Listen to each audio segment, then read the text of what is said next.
meza kuu pale kuna naibu mkuu, shekhe wa mkoa, mashekhe mbalimbali na mwenyeji wetu Sheikh Uwesu. Itifaki imezingatiwa. Kwa kuwa Sheikh Uwesu ametaka niseme, lakini nadhani ilikuwa sahihi mimi kumkaribisha mtu moja kwa moja. Lakini kwa kuwa ametaka niseme, nitasema hivi.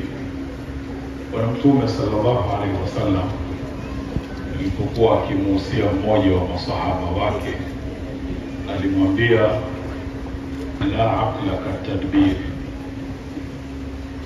there is no intelligence like planning. Hakuna akili kubwa kama kuwa na mpango. Na wataalamu wetu wa leo wakasema mpango ni mtego unaowekwa kwa ajili ya kukamata future. Yani ukiwa una utaratibu wa kutaka kupata future yako ikoje, mtego wake ni kuwa na mpango.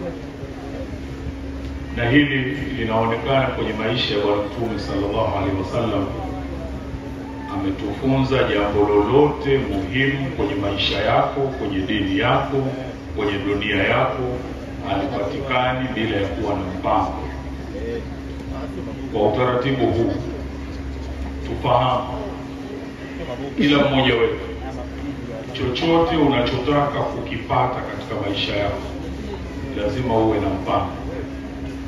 Na ukikosa kuwa na mpango, maisha yenyewe pia yanakuwa hayana maana.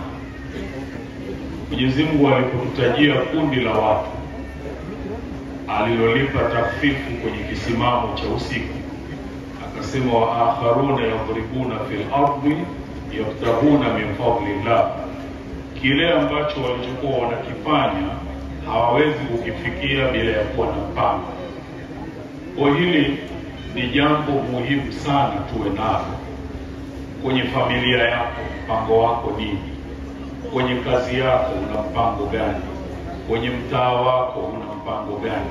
Ili mradi chochote kikubwa cha maana hakiwezi kufikiwa bila ya kuwa na mpango. Kwa hivyo kila Muislamu ni lazima awe anao mpango. Kama hatuna, tujitahidi kutengeneza mpango wa kuwa na mipango ili tuweze kufanikiwa kwenye mambo yetu.